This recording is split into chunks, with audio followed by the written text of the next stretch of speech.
Welcome to Biohacking with Brittany. Thank you for listening to another episode this week.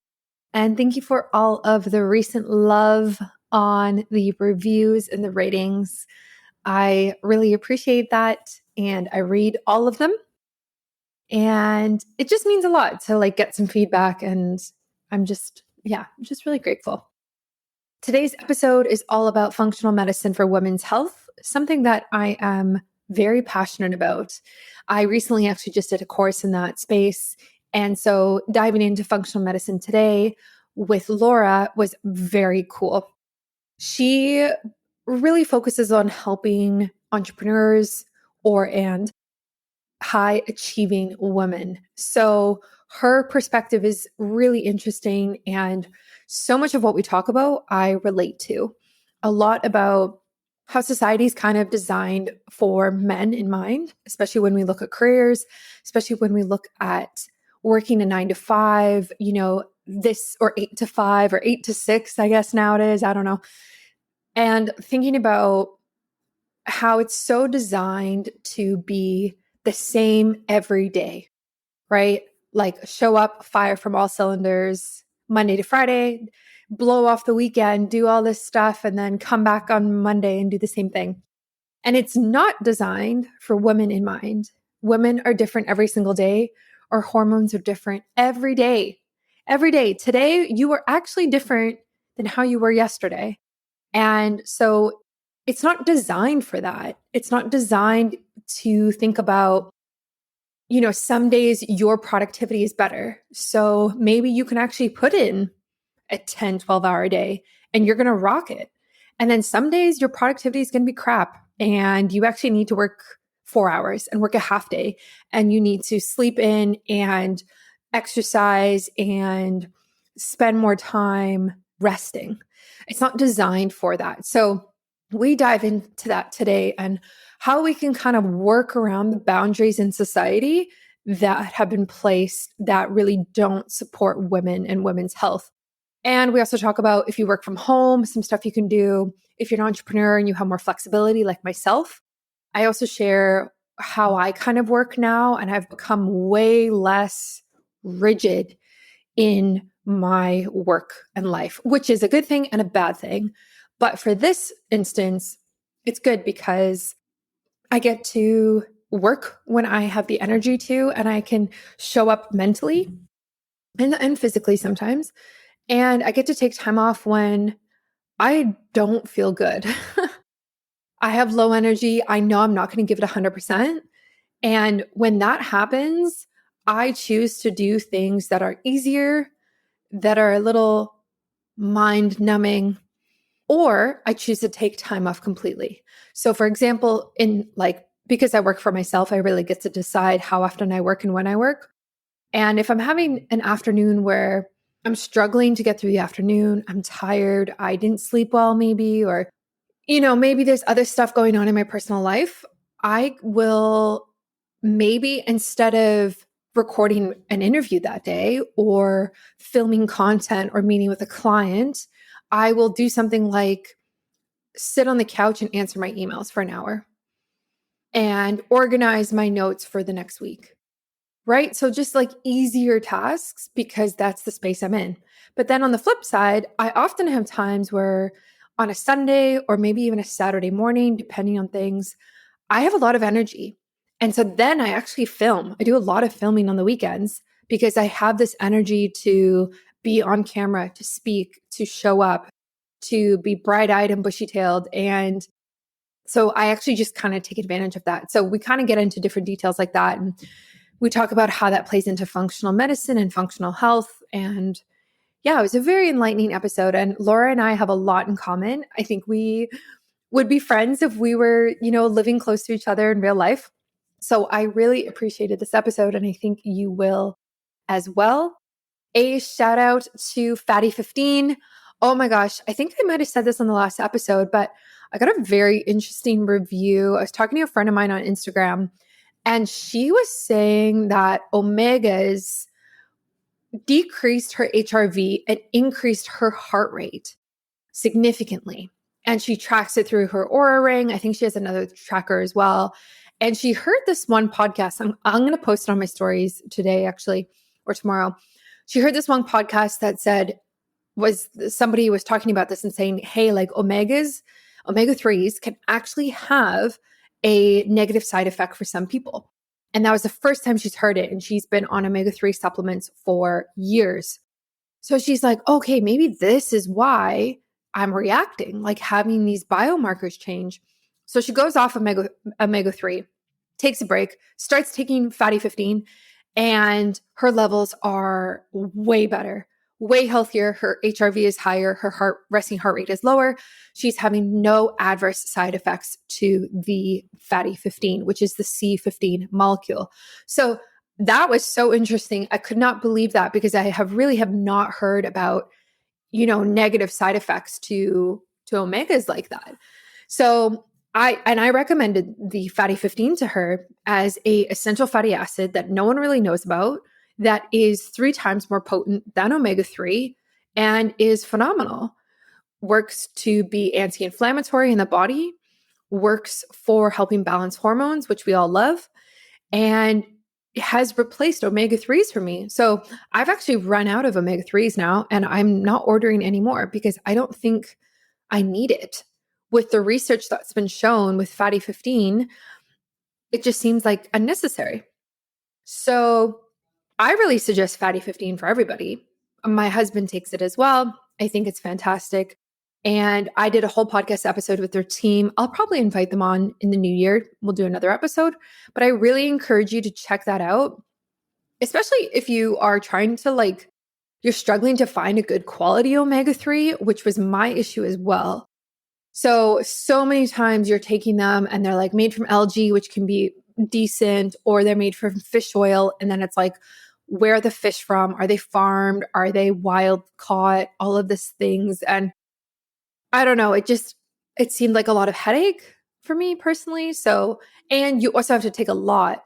Whereas with fatty 15, you take one tiny pill. Like, I can't even describe to you how small it is. It's like the length of like your baby pinky nail. Like that's how like long it is. And then it's like super skinny, super, super skinny. So it also makes my life easier too. So that's fatty 15. You can check them out on my website or linked in the show notes if you are interested. And a shout out to Biooptimizers. Let me tell you about my sleep issues that I've been having lately, okay? I am waking up in the middle of the night every night this week. And I'm not lying. I'm not lying. I'm trying to figure it out. I don't know what's going on. I don't know if there's something in the air or the stars or solar system, whatever. I am waking up in the middle of the night and it's hard. I feel tired and I'm getting through it. Anyway, Biooptimizers has this product called Sleep Breakthrough. And so I've been using this to really help with that. So I take a scoop. Actually, I take 4 scoops before I go to bed at night. And then I will take some if I wake up in the middle of the night as well. And I take their magnesium during the day. And it is helping. So the reason that I like their Sleep Breakthrough and always recommend it is because it doesn't have melatonin in it. It has the precursors to melatonin. And I think that's an important distinction. A lot of people will have negative side effects to melatonin. They will feel groggy. It will mess up their other hormones. It will mess up their circadian rhythm if they take too much. They become reliant on it and always have to up their dosage. So that was not the rabbit hole that I wanted to go down. So I love taking this Sleep Breakthrough powder. It tastes great. And it's got things in it like vitamin B6, magnesium, different herbs that are also really good for like calming the nervous system and falling asleep. And that is why I love it. So you can check that out on my website. It's also in the show notes. It's kind of everywhere. That's Biooptimizers.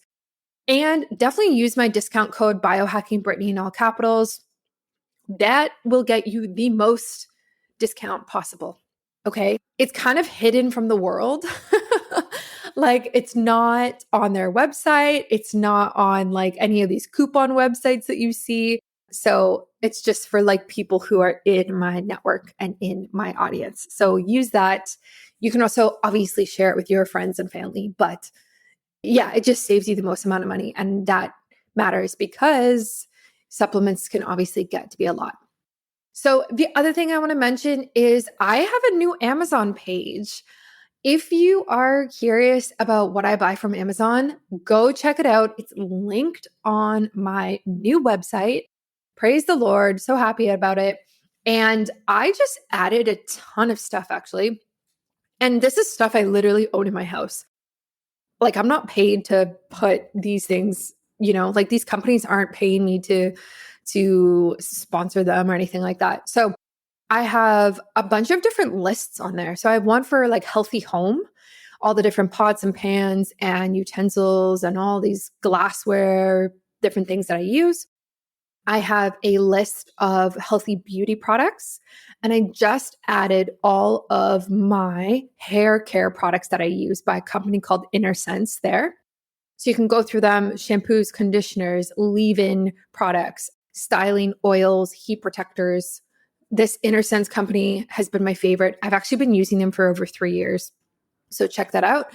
What else do I have? I have the self tanner I use, which is all natural on there. And I love that self tanner, let me tell you, because without it, I look like a ghost in the winter. There's no sunshine in Vancouver, like during this time of year, not that much.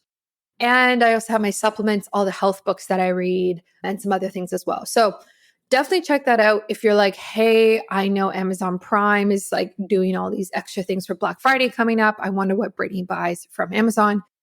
Go take a look. I also think I have like very interesting random things on there too. Like I have the enema kit that I use on there. I have the snowballs boxers that my husband uses, which like you put ice into the boxers and it is like keeps your balls cold because warm and like heat is bad for sperm production. So anyway, that's what is going on with that. And I will always continue to add to that. And the other thing, last thing, is that I actually added the red lamps that we use to my Amazon healthy home list. I got a DM this week that said, hey, I saw those lights or those lamps. You posted them on your Instagram stories. I bought them. Best purchase I ever made. Let me tell you about these lamps quickly, okay? Again, this is not sponsored. These are tiny little lamps. Like they're not very big and they're touch. So you just touch them on and off and they go different colors. Most importantly, they go red. This was the only lamp that I could find on Amazon that could turn white and red in the same light bulb without me having to buy a different light bulb, do all the research, blah, blah, blah. And it's touch. So it's so easy. And even better is it remembers the last setting you set it to. So when I'm waking up in the middle of the night to get up, to have a snack, to pee, whatever it is, you know what I do? I lean over, I touch the lamp turns on. What color is it? It's red. So I'm not disrupting my circadian rhythm with this bright white light in the middle of the night. It's great. And then when I'm reading, say I can't go back to sleep, I'm reading Akatar right now, which is A Court of Thorns and Roses. When I'm reading in the middle of the night and when I'm reading before I go to bed, we actually have the lamps set to red. So there's no blue light whatsoever coming from them. There's no blue light actually in our apartment at all because I refuse to have blue light on at night. So anyway, that's to say, if you are looking for a solution, which I looked for years, and you're looking for a bedside table lamp, or maybe for your kids' room because you don't want blue light to interrupt their circadian rhythm, those are the lamps that you need. They're also so cheap. Like, I'm pretty sure, I don't remember, like, pretty sure they're like 30, 40 bucks each. Like, they're nothing. Like, it's so cheap. And so that's why I got them. And I'm such a big fan. There's also a USB charger in them. And I think that's it. I don't know what the EMF is like for them, but honestly, I don't know if EMF is ever good for any lamps because it's plugged in right by you, right? So I don't charge my phone in there. I don't, if I'm lying down because I don't want that extra electricity by me or EMF by me. I don't even keep my phone in my bedroom. So that's currently what I'm using. Anyway, enjoy this podcast episode. I think you will love it. You're going to get a lot out of it. It's very insightful. It's a very honest, easygoing chat. And join me on Tuesday for another episode. If you haven't listened to any of the recent ones, I really encourage you to do so. I have had very interesting guests lately talking about, all sorts of things like gene therapy, and I don't even know, like all over the board. And so it's so interesting to kind of be able to do these interviews. Enjoy this. If you feel so inclined, I would love a review and a rating. Anything that you'd like to do means a lot to me. If you have any questions, send me a message on Instagram at Biohacking Brittany. You can also follow me on TikTok, YouTube, everywhere. And enjoy this. Welcome to Biohacking with Brittany. I am your host, Brittany Ford, if you're new here, and I love diving into women's health. And today we are doing exactly that with a little touch on functional medicine, which is kind of a new area of expertise I've been exploring myself. And we are going to dive into it today with Dr. Laura, who is a functional medicine trained health strategist dedicated to empowering female entrepreneurs, career-driven women, and highly motivated individuals. So we are going to talk about that. We're going to talk about peak performance and really how we can maintain that, but also maintain a healthy lifestyle. So Dr. Laura, welcome to the show. Thanks so much for having me. I've been a big fan of your podcast for a long time. Love the biohacking world, love women's health, and just really excited to have this conversation with you today. Thank you. Yeah, me too. I am so curious about your experience studying functional medicine. I have been dabbling, doing like courses here and there. I just did a small course that specialized in women's health in functional medicine. I've been looking at like IFM and different places, and honestly, I'm trying to find like some sort of robust certification that's functional medicine and women's health, but it's kind of hard. So if you could kind of take us through your education, I'm sure my listeners would love to hear it. Sure. And there is so much information, so many options out there. And it's like, in part, it's super important to find the educational program that aligns with you. And then to also understand that some of it's going to come with experience, right? Like we can always find things to learn, but you also learn by doing. So I think the best way to learn more about functional medicine is a marriage of the two. What's the certification program that's going to get me the basics that I need to learn? And then how can I learn as I actually implement it with clients? So my own experience, I kind of stumbled into functional medicine, to be honest with you. I went to college at Cornell University. I thought I wanted to go into research, got a job in a research lab my freshman year there, and then promptly found I like hated being in a lab all the time and needed to be around people more. Go figure. So I figured, okay, I guess, medical degree is the next best option. But at the time in college, two things happened. I'd started getting interested in nutrition and weightlifting and really wanted to bring these into health. And when I was going and talking to different medical schools at the time, it was kind of like when I asked where nutrition was in their curriculum, I would kind of get laughed off. And they'd be like, oh, well, that doesn't matter. And I'm like, okay, well, not sure if this is the direction after all.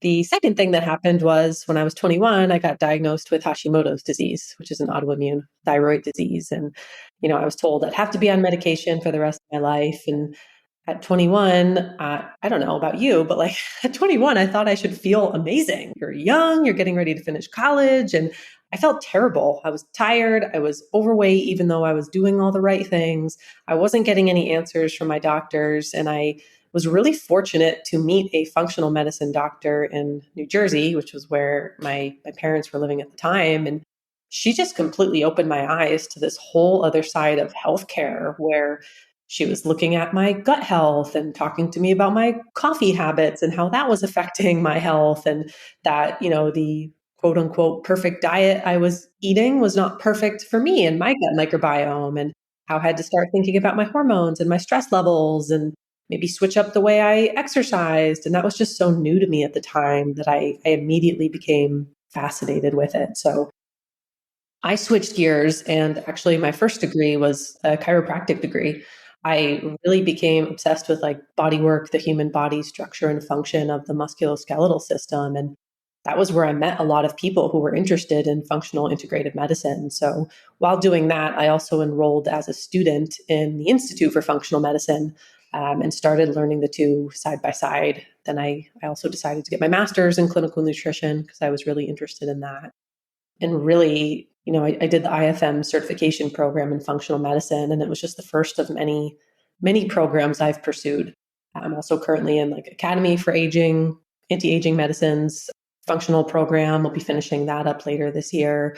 I've done programs with different health professionals, with supplement companies that really have dove into different protocols to use. So it's been over a decade of different programs and seminars and educational experiences to continue to dive into this. And each thing that you find, it lets you go a little deeper. I think IFM was such a great big picture view of all the areas of functional medicine to get into. But then I knew I wanted to do more strategic seminars and courses that looked at just women's hormones health, or, the stress response and building resilience and things like that. So it really has been ongoing and probably will be ongoing. But, my biggest advice when people are trying to figure out like, what's the program I pick? Where do I start? Well, what's your knowledge base, right? If like functional medicine's new to you, the bigger general programs are a great starting place. And then you can fine tune as you find a niche that you really want to get into. Yeah, I love that. Yeah, I've kind of found the same thing. I've done a few different degrees, and a lot of them are pretty broad. And then you end up just finding smaller niche random courses that are kind of more specialized in the area that you want. And it's really helpful to have that foundation. Like it is really helpful to have that, general certification so that when you do something more specialized, obviously you understand it easier and you pick it up easier and you understand the language and, everything like that. So I agree with you. I'm curious, which course or which school do you think has really moved the needle the most for you and your practice in terms of being able to support women through functional medicine?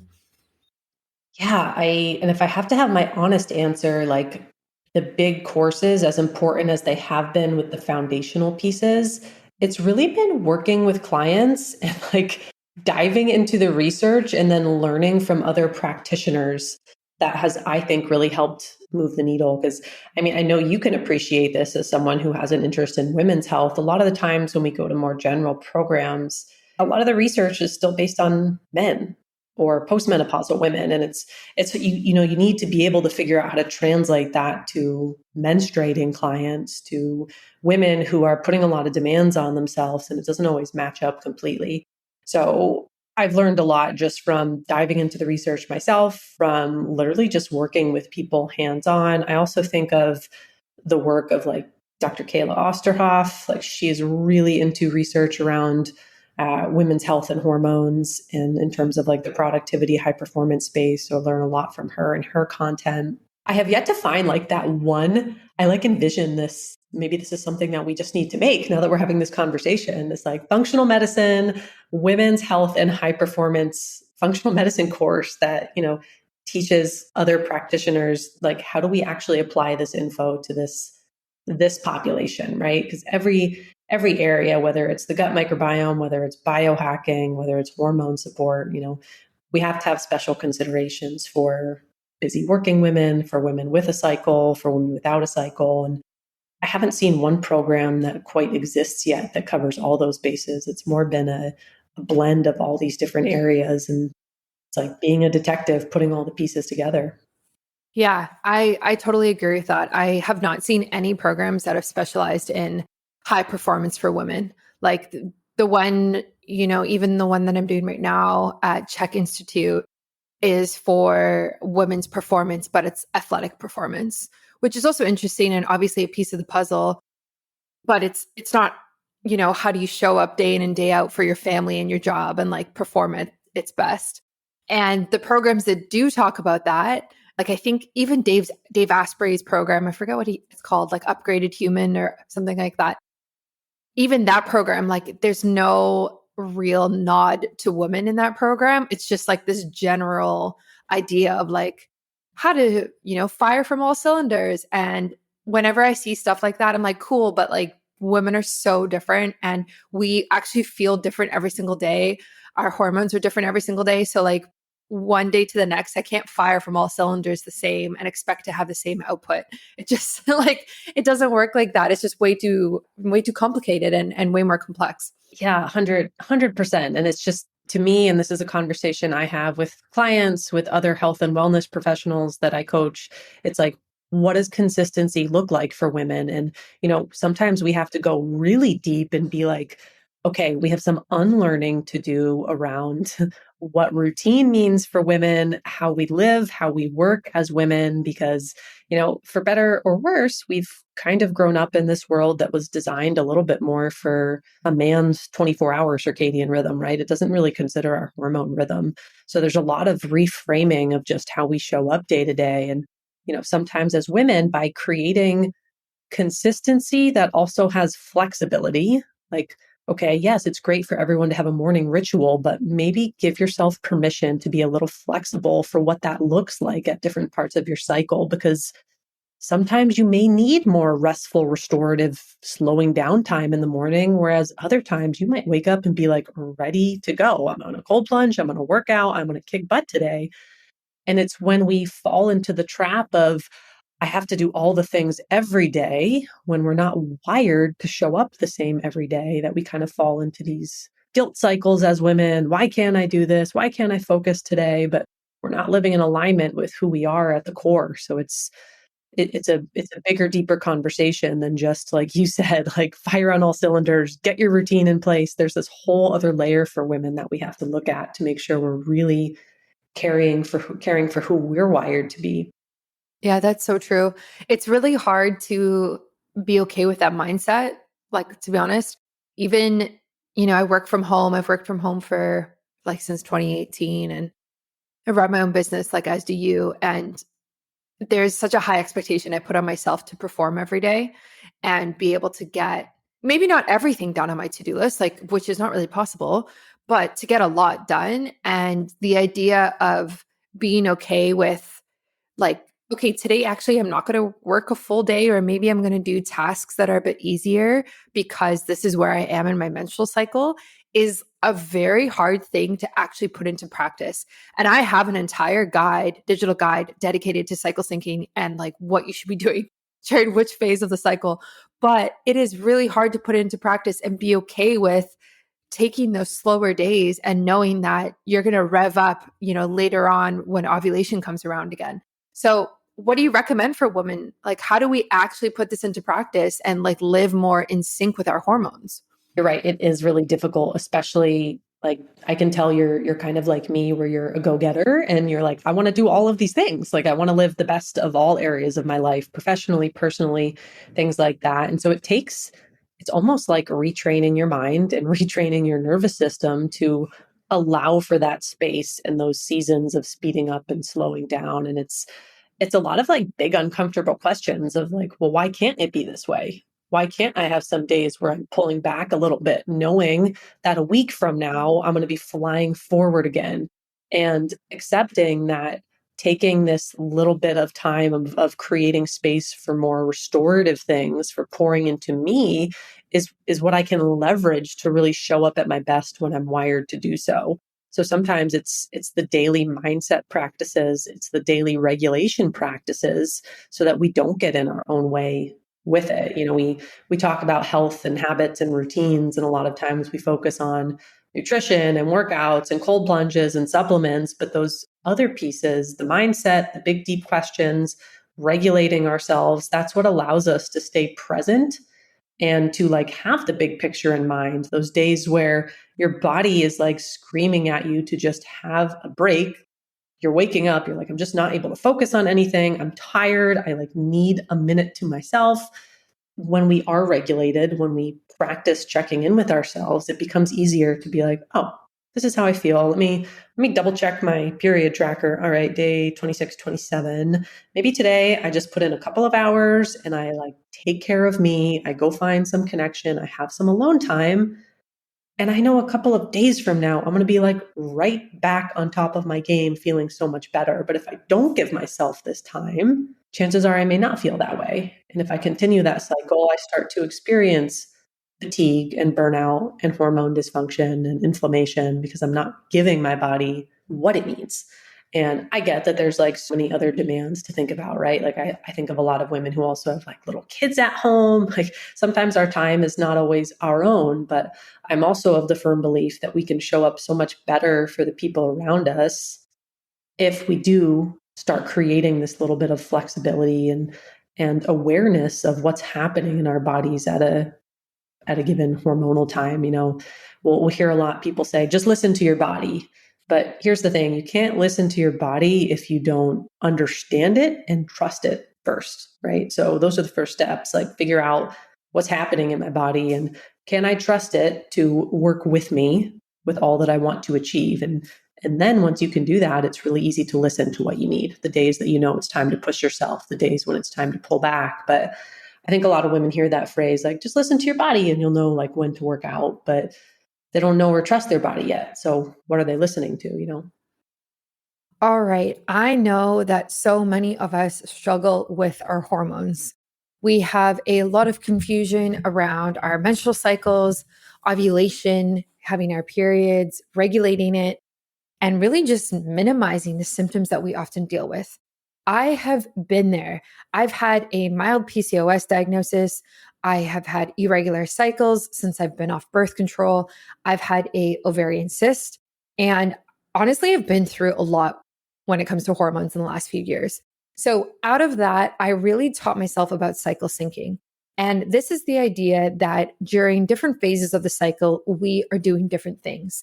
We are eating different foods, taking different supplements, or drinking different teas for the nutrients, exercising differently in response to where our hormones are at that time. And through living in this ebb and flow of our cycle, we can actually feel better. We can look better. Our hormones are happier. We're mentally better. We can sleep better. And this is exactly what I found. So I took everything that I did, I put it into an easy peasy guide for you. It's called the Ebb and Flow Cycle Guide. It's on my website. Go and grab it right now. This is literally going to solve all of your hormone issues. I'm not kidding.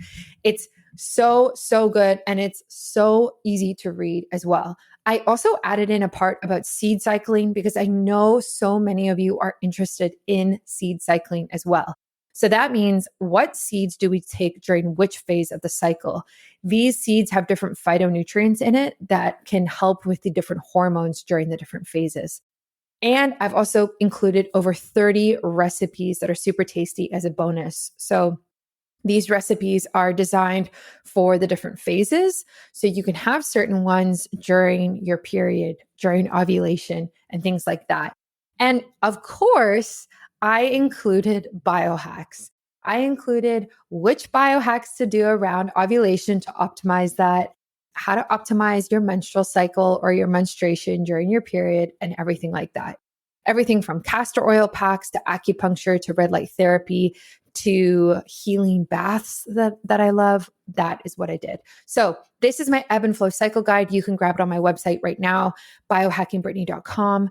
Go for it. And I hope you really enjoy it. There's been over 500 that have been bought already, which is so amazing to see. And I'm just so thankful that I get to help women with their hormones and on their health journey.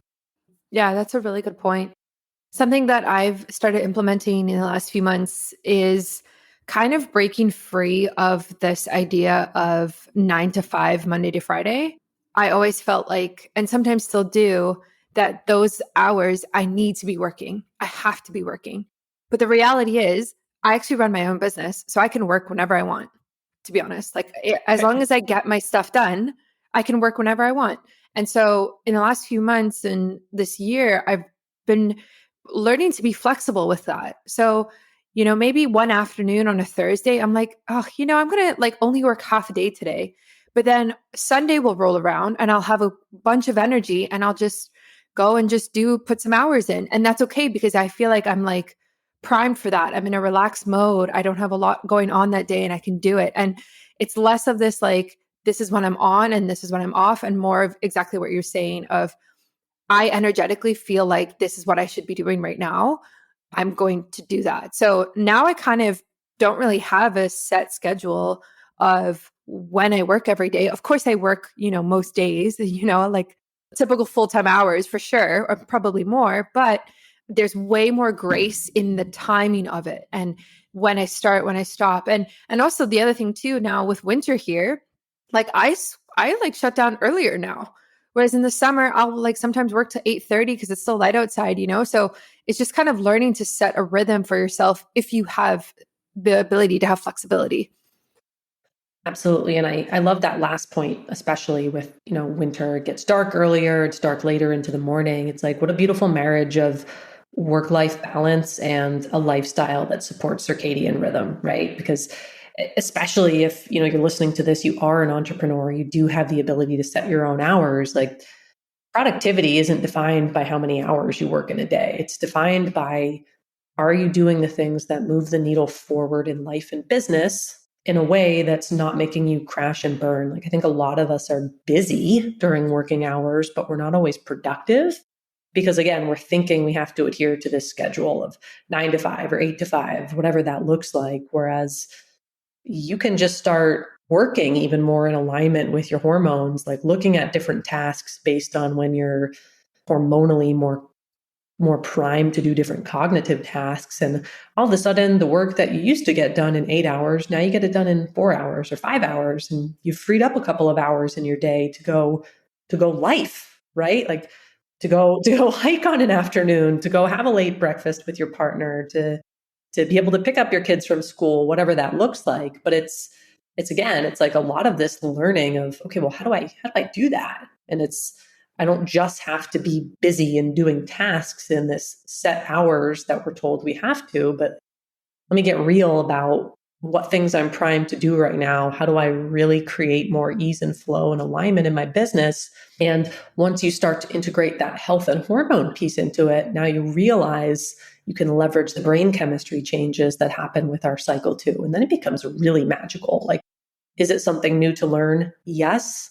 But especially as an entrepreneur, like if you can learn when to tap into that creativity and planning versus the follow through versus the networking, it just creates this sense of alignment that I think most of us crave when we're looking for quote unquote work life balance. I think we want more alignment so that we can free up our time to do the things we love with the people we love. Like, I don't know about you, I didn't become an entrepreneur to like work nonstop. And whenever I find myself, sometimes it is a lot of work, right? Like sometimes you got to put in the long weeks. But when I find myself doing that week after week, I always have to pull back and I'm like, okay, where am I like falling into old habits and forgetting about creating the time and space for life, for joy, for connection? Because when I give myself those things, that also amplifies my productivity and, my drive to get things done in a less amount of time. And I can do that on my terms as a woman with hormones, and just, with all of the things that comes with being a modern woman today. Yeah, I love that. It's hard to find the work-life balance, even if you work in corporate or some sort of job that you have to go into the office for and you do have set hours. It's still hard because like we're not really designed, right? We're not designed to be sitting at a computer for 8 hours or even seeing clients face to face for 8 hours. We're not designed for that much work day in and day out without periods of rest and activity, actually, not just rest, like getting up and moving the body and walking around the block. And I remember when I was in school, I used to like, it's not online, in person. Like when we would have these breaks in the middle of lectures, I would get up and walk around the block and get outside and get steps in and would come back actually feeling so refreshed, whether it was from the fresh air or from just the exercise. I just needed that movement. And you have to be so intentional about that because otherwise the days slip by and it's like you said, they turn into long weeks. And I've been there where you're on the other side of the long weeks and suddenly you're like, oh, I'm actually not happy. Like I'm miserable. I'm really stressed and I don't feel good about myself mentally, physically. Something needs to change. And then a lot of women end up hitting burnout, right? Like we just kind of do that for so long. So if someone's listening to this and they're like, okay, I'm kind of like starting to feel like that. How do I avoid hitting rock bottom and hitting burnout? What would you say are like practical things that they can start doing today to really help bring this balance into their workday? Absolutely. And I know everyone wants to hear, I mean, maybe not your listeners, but a lot of times when I get asked this question, people are like, what's the supplement? What do I take to prevent burnout? And it's like, it's such a deeper question than that, right? But, as to use the example you just said of when people are in like, in a job or in school, they're in a 9 to 5, and sometimes they don't have control over the environment. Like, it takes so much self responsibility and so much intention to make sure you're creating the space for those habits. Because as much as we want to think that, our companies will come up with the best corporate wellness programs, the best kind of things for us, like, it's their responsibility in ideal world is to create a work structure that gives you space to take responsibility for your health and well-being. But at the end of the day, it is on us to help figure that out. So when I think about, the women who I've worked with, who I've seen, who have either been in burnout or they're kind of teetering on the edge of burnout, there's a couple of different ways that we look at it. Like, first, obviously, is if they're having like physical symptoms, right? The low energy, they're drained, maybe they're apathetic, they're just not feeling happy, they're not feeling anything. Like, we have to pour something into them. We got to nourish, right? So like, let's really pour in your nutrition. Let's get that restorative activity in. Let's also maybe do some things that help shift your hormones and biochemistry in the right direction. And are we connecting with others? Are you doing things that bring you joy? When was the last time you played? Even if you are an adult, like, these are the basic human needs, right? Play, connection, joy, getting outside, getting some fresh air, getting some sunlight. Like, a lot of these things are free, but they're also the first things to go when we get in busy seasons, right? We forget about those and we're like, all right, let me just do my meal prep and hit the gym at 5 in the morning. But the most important things, I think, are those basic foundational things that we need as human beings to just feel our best. And then we kind of get into the things that sometimes as women, we're not so great at doing, like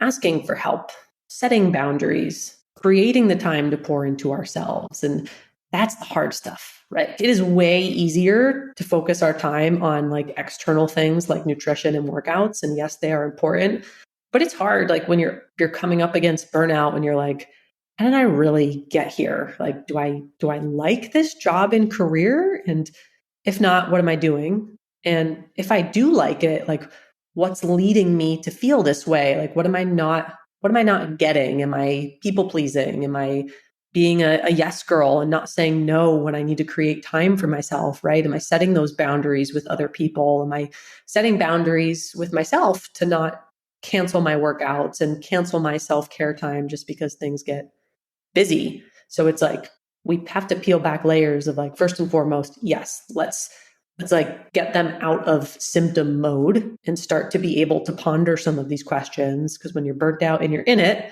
it's really hard to like have the capacity to ask some of these more emotional questions. But if we really want to get off the cycle of burnout, if we want to fix it for good, these are some big questions that we have to ask ourselves, right? So it really is looking at the whole woman, the whole person, not just the biochemistry, and then correcting the biochemistry while figuring out, how do we get here and how do we fix the problem there so that this doesn't happen again. Hi there, folks. I've got some thrilling news to share with you. The Bioptimizers Black Friday mega sale is in full swing. And guess what? It's actually not just for one day. It is for the entire month of November. This mega deal is available only for my listeners and only with my code. Yep, you heard me right. It's literally just for us. Now, you already know that I have an unwavering trust in Bioptimizers. These guys are the real deal when it comes to improving digestion. And let's not forget about their top of the line magnesium. It's truly the best on the market. Plus, they actually back up their products with a rock solid 365-day money back guarantee. No questions asked. Now is the time of year when you fill up your shopping carts and stock up on Bioptimizers goodness. Trust me when I say this, you won't be able to find a better Black Friday deal anywhere else, not even on the mighty Amazon. The biggest discount you can get and amazing gifts with purchases are available only on my page, bioptimizers.com/biohackingbrittany with code biohackingbrittany.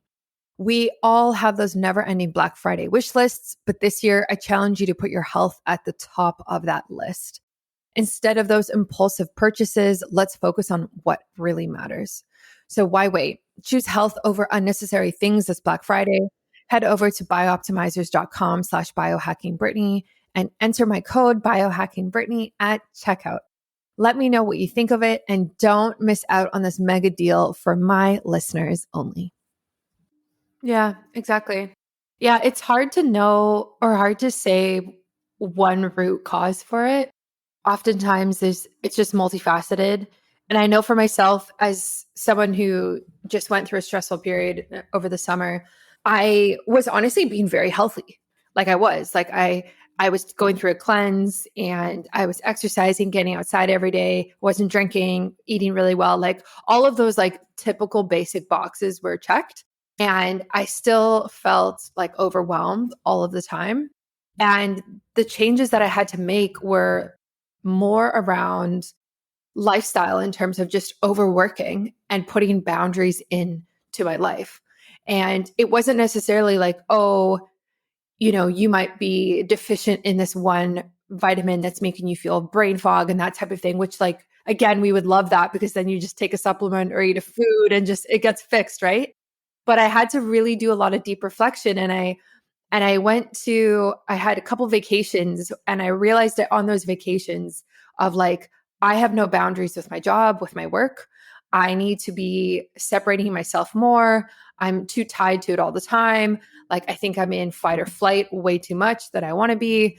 And it was upon like taking time off and having reflection that I realized I needed to shift what I was doing during my day in and day out. So for me, it wasn't really even like the health practices. It was more of just not, I guess, like bringing enough tactics in to support myself as an individual aside from my business. And that was like something I really had to learn and have come out of it, thankfully. And I can tell I've come out of it because my biggest thing that I noticed was I only, every day I'd go and sit down on my laptop and I would be looking forward to my vacations coming up. It was like the light at the end of the tunnel. So I went on vacation in August and then I had one in October. And right after the one in August, I was like, oh, it's okay. I'm going to get through this week. I'm going to California in October. It's fine. And when I realized like that was my thinking every single day, I was like, oh, this is bad. Like, this is not how I want to live my life. Anyway, I'm totally rambling about this, but that was really what made me realize like, I don't want to be living for vacations. I don't want to be living for time off or weekends. Like, I want my life to be reflective of something that I love and cherish and I'm proud of. And so I had to do a lot of deep work to be able to figure it out and fix it. And thankfully I came on the other side of it. But yeah. Yeah, so glad you're on the other side of it. And it's not rambling at all. That's actually one of like my favorite questions when I work with women who are dealing with burnout or kind of are on the brink of it is like, how do you feel when you go on vacation? They're like, amazing. I live for vacations. I'm like, okay, what if, hear me out, what if we created a life that when we went on vacation, it was because we wanted to just like enjoy a new place and experience new things, not to escape the life that we have, right? So, like, we can bring that to it, but that's what requires the really hard work because then we have to look at, like, all right, how am I operating every single day? And similar to what you felt you had going on, like, so many of us just operate from this autopilot fight or flight state where we're just like going through the motions. And like I've been there myself before. And sometimes you come out of it and you're like, where did the last month go? Like what just happened? Because you're just in autopilot. We're like have so much stuff going on. And it's time and energy are, I think, some of our biggest currencies. And time is the one that we can't get back. So I think it's, just starting to shift how we look at all of these things. And yes, even as a health professional, like I don't think my job stops after the lab tests and the supplements. It continues to figure out where did people, like, what happened that they got to the point where their lab biomarkers are off and they need supplements. Like what led to that point, right? It's not a supplement deficiency. Like what else is sapping all of their vitality, their energy, and it's these things that we're talking about, right? So in this bigger conversation of what does it mean to functional medicine, what does it mean to biohack, like this is really at the root of it. Like how do we really figure out how to create a life we don't need to escape from, that we get all of our basic human needs, that brings us joy and pleasure and connection and sprinkle in the fine tuning along the way for optimal performance. Yeah, that's exactly it. If you're so stressed, like no amount of cold dips are going to like heal you. Like And as it much, might make it worse, right? Like yes, it might have the yeah, opposite effect. exactly. And we want to think that because it's such an easy, fun, cool new thing to do. And I think they are helpful, anti-inflammatory, all these things, but it's still like we need to take a look at what is actually happening that is causing this, and let's see how we can shift it and play with it and change it so that you can feel better. And those are discussions that you don't have with your doctor. Like you're not talking to your doctor for an hour being like, "Oh, I'm so stressed with work. What do you recommend?" And they just say like, "Here's a prescription of Xanax," right? Like it's where's the discussion? Where's the support when you need it?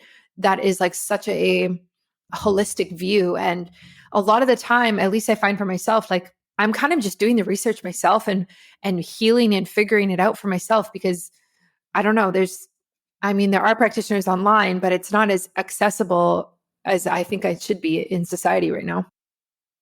Yeah, 100%. And that's really why I moved online out of a brick and mortar into more of a consulting business, was to be able to have these kind of conversations with working women. Because what's more frustrating when you you have a career, you have a family, you have other things, you're stressed, you like want to feel really good, you're doing all the things, and you go to your doctor and they're like, "Oh, just don't worry so much. Just slow down." And you're like, "Thank you. Have you met me? Like that's not how I operate in this world." So like these conversations are the important conversations.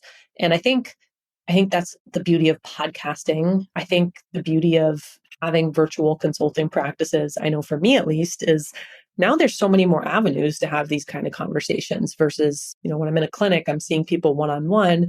Now I get to sit down with people for an hour, or I get to create a group where we all come together and talk about this. And you can see you're not alone in these struggles, right? Or we can open up a Slack channel that we can kind of like, "Hey, I'm really going through something. I just need to message about like, what do I do with all of this? How do I find the research?" So I think as practitioners, we have the ability, but it's also about bringing creativity to how we deliver this health and wellness info to people. And I don't want to speak poorly of anyone, but like not everyone is willing to do the research outside of programs like you and I are talking about and bring that to the masses.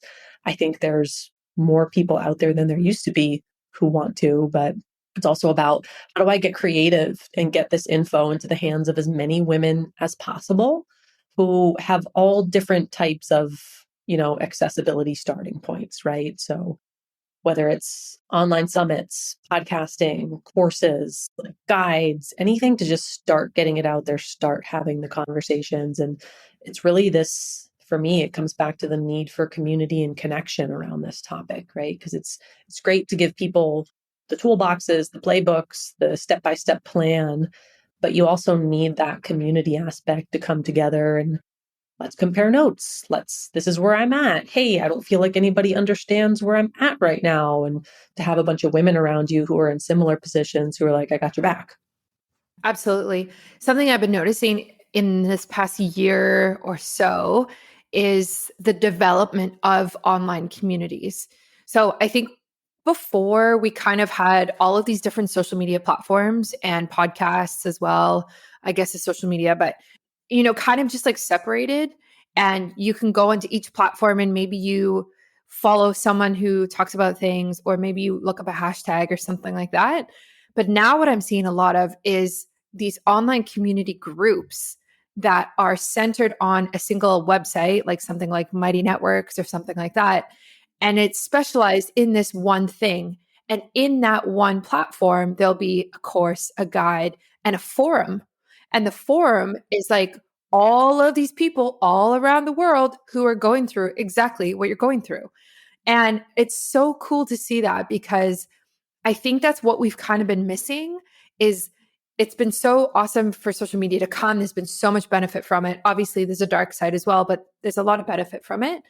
But I've really missed community and really missed like a one place that's a hub that we can just like go deep on functional medicine for women and like talk about very specific things and have so many different points of view. So I only see that increasing for the next 5 years in the online tech space. I'm curious if you've seen stuff like that too. I'm sure you have. Yeah, absolutely. I think that's only going to keep growing. And I also think there's going to be a return of more in-person components to that. So now, you can envision these networks where here's the course, here's the educational material, but here's also the forum where I get to access professionals and other people and guest experts. And then once or twice a year, I have an opportunity to go to a retreat, to go to an in-person event, to actually connect in person with those people. I think we're going to see that more and more, and it's needed, right? So again, everyone may have different points where they're willing to like invest in some of those experiences, but I love at least having a virtual community. It lets you connect somewhere, and then our job, or at least how I see my job as a facilitator of that, is like, all right, now how do I make sure that they're interacting with each other? Do I create virtual Zoom happy hours, virtual retreats for them to connect in real time? Do they need accountability buddies? So depending on like how you want that experience to look, you can find connection with people all around the world who get what it's like to be in your shoes. And I think that has the power to be one of the best drivers of health, as long as it's a respectful community. Like, I think we've also all probably maybe seen social media groups before that kind of looks like a bunch of people complaining about things. So also I will say, as you go to search for your communities, like, find your vibe, right? Like, be around people who are looking to improve, to forward, like to think forward, to have a respectful dialogue, to exchange information, and just to connect human to human. Yeah, absolutely. I think you're so right. I think even with the couple of communities that I've been in the past, it was exactly that model of, digital products, forums, and Zoom calls, and then events. So, like a retreat or a meetup, or something like that in a big city. And I think that is just so valuable. So, so valuable. Like, even just in the biohacking space, there's not that many people who understand what biohacking is. Even though the term has gained so much popularity in the last 5 years, it's still very niche and it's not that mainstream yet. So to be able to like join a biohacking women's group and have a forum and be like, hey, like, I'm not feeling good today. Like, I feel nauseous. What are biohacks that we can recommend past like me just having ginger? Like, let's talk about it. Like, why is it happening? Right. Like, so I just think yeah, I'm excited for that because I think that we've been missing that in the tech culture and online culture. And the other thing I want to say about that is so I kind of live outside of Vancouver in Canada, and we're talking about moving somewhere very remote right now. And that's really great because then I can live in nature away from EMF and radiation and all of those things and have a healthier life, but still have my community that like gets me and we can talk about things. So Yes. Yeah. I mean, like, that's that's the dream, right? Like, how do I live in a way that lets me have a little more alignment with nature, but also make sure I'm still connected to the resources I want, the people I want, the experiences that I want. I do love that. I think it is going to become more and more popular. And you're completely right about biohacking. I think sometimes when it's hard to see the picture when we're in the frame. So like, you and I are in the field and we think everybody knows about it. And then you like, I don't know, I posted on LinkedIn about it the other day and I get all these, I'm like, what's biohacking? What's functional medicine? I'm like, wait, okay, yeah. All right. Really gotta back it up, gotta make it more accessible from like an energy standpoint. I think a lot of people get intimidated sometimes if they hear from like, if they read up on biohacking, they think it's all about like crazy tech tools and things like that. But in my mind, it's really just a beautiful way of like getting back to our roots, leveraging modern technology, and every woman can benefit from it as long as it's coming from a female centric perspective. So I hope to only see more and more growth in like the women's biohacking space in these next couple of years. yeah, I agree with you. What do you think are some myths or maybe misconceptions that people might have about women's health and high performance? Like, what do you kind of come across when you're talking to your clients and you're like, oh, actually, this is how it works, even though the common narrative might say otherwise? Yeah, I would say the biggest myths or roadblocks that I think women have come up against is they think they have to do more, They think they have to give up the things they love and that it's going to be hard and really expensive. And none of those things are necessarily true. What really has to happen is just rewiring how we look at things and changing how we operate on a day-to-day basis. High performance doesn't necessarily mean following the strictest diet or buying $1,000 of supplements every month. It means looking at getting real about what are the demands I'm placing on my body every day in my business, at home, in my workouts, and what do I need to do to match the supply to meet that demand? How do I let my physical body run with my mental ambition, right? And you don't find that in one pill or in one tool. You find it in, again, how do I give my body exactly what it needs? And I think for most women who are, in this high performance space, and a lot of them feel okay. They're like, I feel good. I don't feel terrible, but I don't feel great. And so like the tools that take you from being in a place of illness, of not feeling great to good, are a different set of tools than the place that take you from good to great, right? So while you're healing from a major health crisis, you might use one set of tools to get you to a baseline, but then you probably have to change what you're doing to take it to that next level, that optimization level. So I think sometimes people don't always look at the whole journey, and they're coming, depending on where your starting point is at, is going to determine what works best for you.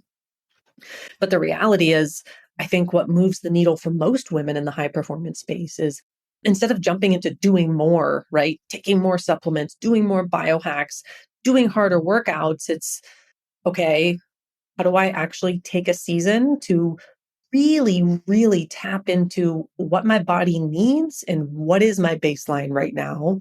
And from there, I can start to leverage my daily habits to take it to that next level, right? Because a lot of times people are like, oh, it's all mindset. Well, it's really hard to change your mindset if your brain is all inflamed and you're not getting enough nutrition to it. It's really hard to trust your gut. You'll see that a lot in the high performance space, like trust your intuition. Really hard to do that if your gut is all screwed up and you have dysbiosis and other things going on. So taking the time to learn about what's happening in your body, how are you wired? And by that, I mean, like, one of my favorite tests for high performers is looking at like genomic testing, like what are their genetic tendencies, and figuring out how do I do these daily habits and rituals to connect the dots. Yeah, So, absolutely. just it's relearning, and it's really spending a season where you're prioritizing learning about it. Like, we hear that word priority thrown around a lot. Like, I have all these priorities, but let's be honest, the essence of the word priority is singular. So we may have one point in life where our priority is little kids. Maybe in another season, our priority is business growth. But eventually, to be a high performer, you have to have a season where your priority is your health and learning how to take care of yourself.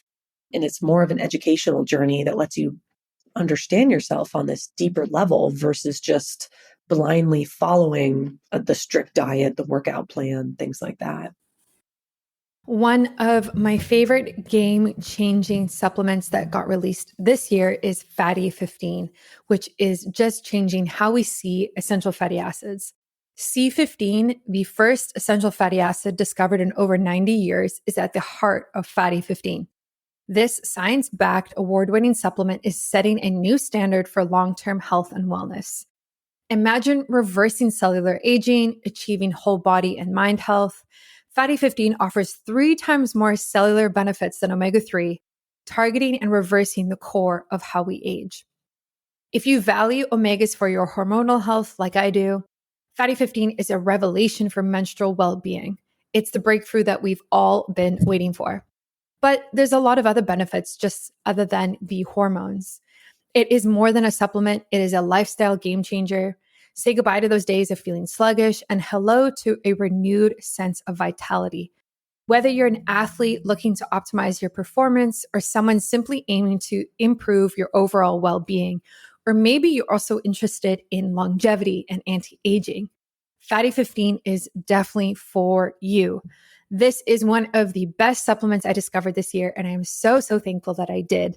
You can use my link in the show notes to get a discount off of Fatty 15. They don't have any discount codes, so you have to use my link if you want to save.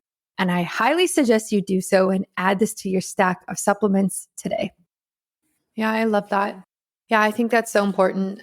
And I love the idea of things being a season and being a phase. And this idea that life is fluid is something that I've been thinking about a lot recently. Because kind of before this, especially with health, maybe you start a new habit and you're like, okay, I'm going to do this every single day for the rest of my life. Like, I got a cold plunge every day for 2 minutes because it's so good for me. But the reality is like, that's not going to happen. And then it becomes cold outside, or then you go through a season and maybe you're too stressed and it adds too much stress to you to cold plunge and whatever happens. And so I think there's something really forgiving and graceful about accepting that life is fluid, and you could be in a season that's really tough right now, but that season will end and you will have a great season coming up, and you will probably have another season that's hard as well. And just kind of accepting that versus sometimes the narrative around biohacking or even optimal health is so rigid and strict, and these habits every single day, and have this morning routine with 10 steps every single day. And that's how you get ahead of everybody else. And again, it's like, it's such a masculine way of looking at it versus just being in flow with your life. So that's kind of Oh where my I've, gosh. Yeah. yeah, been now. 100%. That resonates so much. And like nothing about our bodies as women is like rigid and strict. Like we are constantly in a state of flux and flow and changing. We were literally designed to be ebbing and flowing all the time. So wouldn't it make sense that the best way to take care of ourselves would be to also embrace those principles in general when that's literally how our bodies function, right? Like I think us trying to fit in that box of rigidity of doing the same things every day of, again, that strict consistency, like how does that work out for most women? I think of other, you talked about the cold plunge. I even think of things like fasting. Like you talk to a lot of guys, they could fast every day forever and rarely do they ever experience negative side effects. Like women might feel great for a little bit, but eventually it catches up just because we're not wired to do that all of the time. So, just changing the way we look at these things, and it's not a weakness to change your priority, to be in a season of ebb or flow, to allow that flexibility. It's really just aligning with our nature as women more. Yeah, exactly. Yeah, I love that. And sometimes it does take crashing and burning to be able to realize like that's kind of where we want to live. I remember when I first started getting into biohacking, I went through a really big phase of fasting every single day. Like, I don't even know, 16, Same 17. girl. Yeah, 16, 17 hours every single day. I was like pretty skinny and not probably too thin, to be honest, of where I should be. And my sleep was messed up. My menstrual cycle became irregulated. I got acne for the first time in my life, obviously, because I guess my testosterone was high, my cortisol was high. And I just like spun out of control. And I thought by like controlling everything so tightly, I would become healthier. And it proved to be the complete opposite, a year later. And I was like 25 at the time, I think, 26, 25. And yeah, I had to unlearn all of that and just be like, okay, wait a minute. Like, this doesn't make sense. I'm being way too hard on my body. No wonder I'm having all of these new problems come up out of nowhere, when really it's like a result of me being too harsh on myself day in and day out over a long period of time. Yeah, and I agree with you that a lot of times we all have to like go through that first. I mean, I've talked to a lot of like female biohackers in the space who are like, have we all had this journey where we like fasted until our hair fell out and our Yeah. periods changed? Like, okay, I went a little bit too far, but like initially you feel great, and then it becomes too much of a good thing. And I get it. I think there's so much pressure too to like look a certain way, to show up a certain way, to be doing all of the things.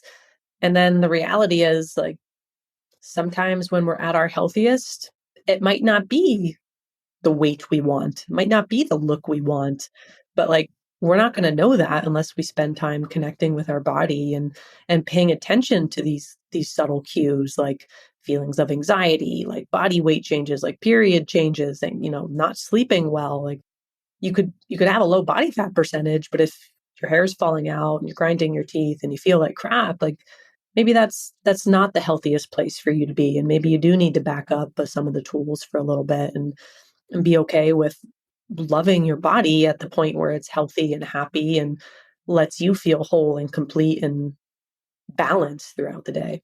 Yeah, I agree with you. And I think when my menstrual cycle started like getting out of control, I became really scared because I think that your menstrual cycle is such a good indicator of your health. How regular is it? What does your period look like? Are you ovulating around the same time? Are you ovulating at all? Right? Like this idea of fertility being such a biomarker, to be honest. And so sometimes when we do certain biohacks, it just throws that out of whack. And how can that be good for you if you're supposed to be fertile? You're supposed to have this regular cycle. How can it be good for you to do all of these things that we see these people recommending? And that's kind of when I started pivoting towards women's health more and advocating for it more, is because I saw people like Dave Asprey and Ben Greenfield and like Gary Brecka now, like all of these people talking about doing these really like cool biohacks, but they're all like 50-year-old men. Like it's not the same. We can't do what they're doing. It's not going to work. And I get that they have their own voice and brand and they have this whole cult following and whatever. But man, there's got to be more big people and like leaders out there who are women who are like, hey, this is how to lead your life optimally without being just so aggressive about it.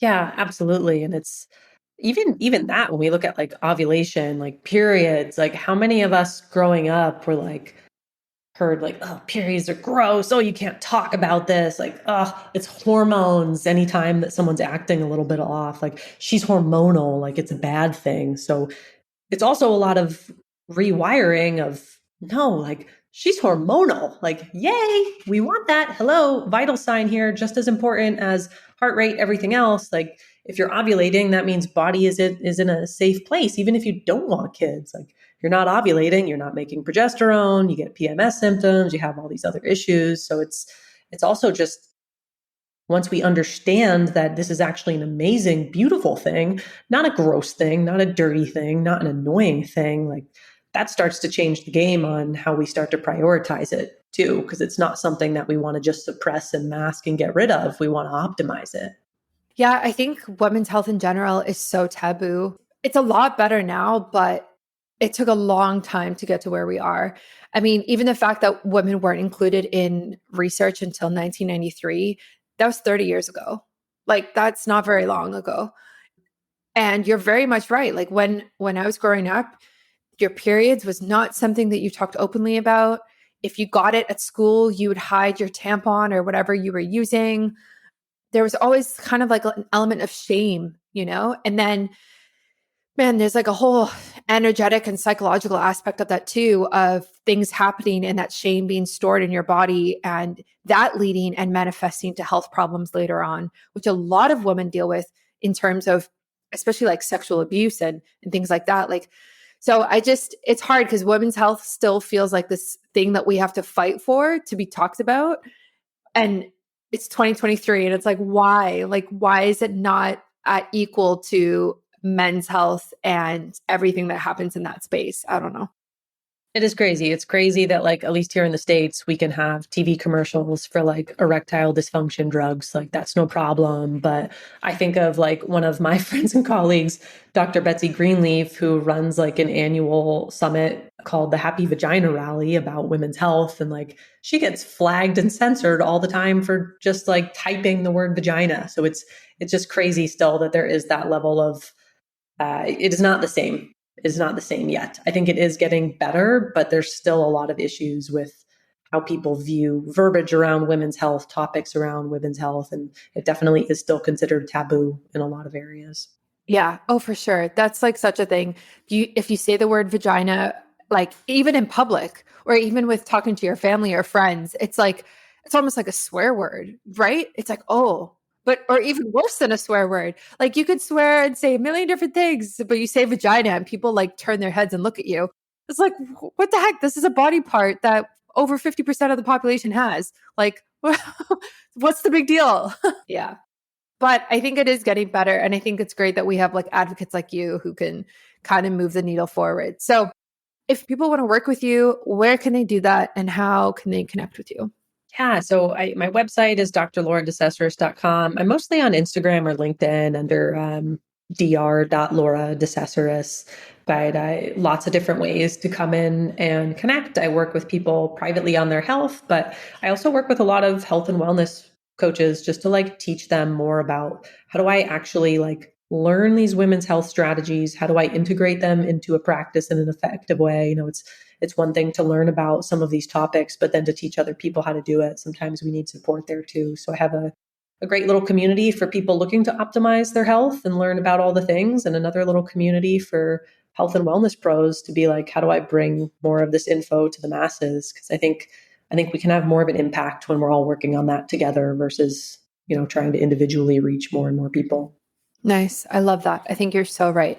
I will put all of that in the show notes and link it on my website as well. Thank you so much for coming on my podcast, Dr. Laura. This has been great and such an enlightening episode that we had.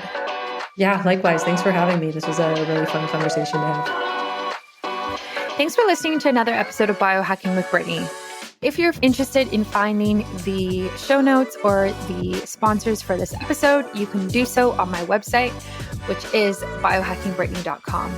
Remember to follow me on Instagram where I'm most active. My handle is @biohackingbrittany. And if you're interested in working together and you want to email me directly, you can do that. My email is info@biohackingbrittany.com. And I look forward to hearing from you and having you tune in next week.